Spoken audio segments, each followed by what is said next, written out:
Now it's time to have a look at the international newspapers.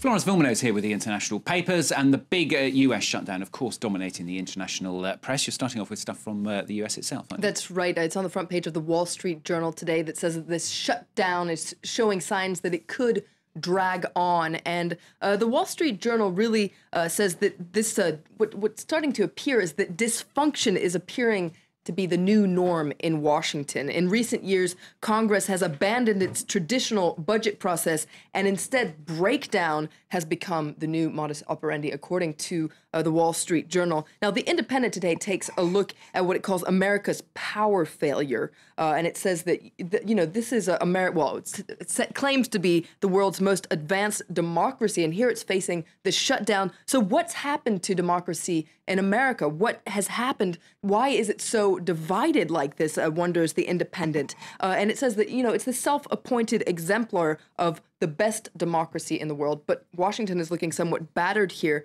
And it says that having no budget is already one thing, but things could get a lot worse, especially when it comes to that debt ceiling in the coming weeks. And a lot of the papers, aren't they? They're focusing on how the Republican Party is really going to bear the brunt of the responsibility here. That's right. Slate focuses on this. It says that, the Republican Party is looking really terrible right now. And if you just look at opinion polls in the states, you can see that. In fact, some Republicans themselves are tweeting these opinion polls, like John McCain. He tweeted a poll that says that 72% of Americans are opposed to the Congress shutting down the federal government as a way to stop Obamacare, so the Affordable Care Act. Now, according to this article in Slate, not only are Republicans taking the blame here, but divisions within the party are really starting to become apparent, and this is very embarrassing. There's no unity in the Republican Party's chorus, says Slate. Many Republicans, like John McCain, have been very clear about the fact that they're opposed to the Republicans'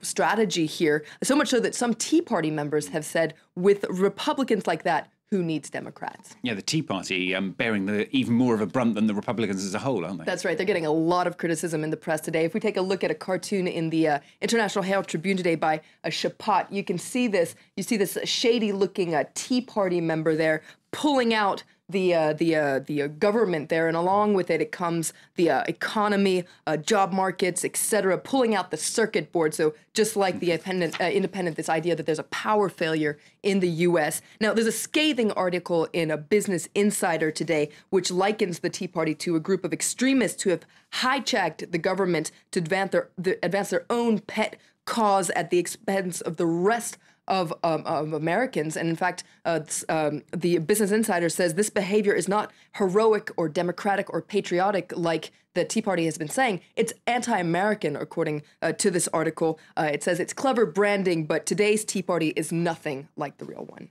OK, now Flo's pulled out a couple of other completely different stories for us as well. The first one, a controversial statue of Stalin in Georgia set to make a comeback. That's right. This is Georgia, the country. This is a statue of Stalin in Gori, which is actually Stalin's hometown. Now, 3 years ago, this statue, which is 6 meters high and was on a pedestal that was 9 meters high, so a very, very imposing statue. Sure. It was pulled down in the middle of the night 3 years ago, but now it's poised for this controversial comeback because basically local authorities have gotten the authorization from Tbilisi, so the capital, to bring it back. But it's really brought back this whole controversy over Stalin's legacy in Georgia, and the country is very divided on the issue.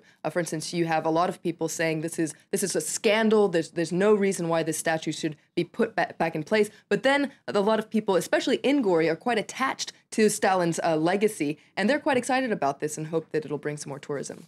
And finally, Stalin, taking a closer look at a unique kind of refugee in New Zealand. That's right. He could be the very first climate refugee. Now, his name is anonymous, but he's 37 years old. He's from Kiribati. Now, that's one of the lowest lying island nations in the world, and he's been living in New Zealand for 6 years, and he claims he doesn't want to go back to his island because it would put his children's life in danger. And he says that because of climate change, there have been these big sea surges that have changed the quality of water, that have killed crops, etc. So he's trying to appeal to a high court in New Zealand to be able to stay there as the world's first climate refugee. Lawyers say that it's a long shot, but good luck to him. Could work. You never know. Flo Vilmanot with the international papers here.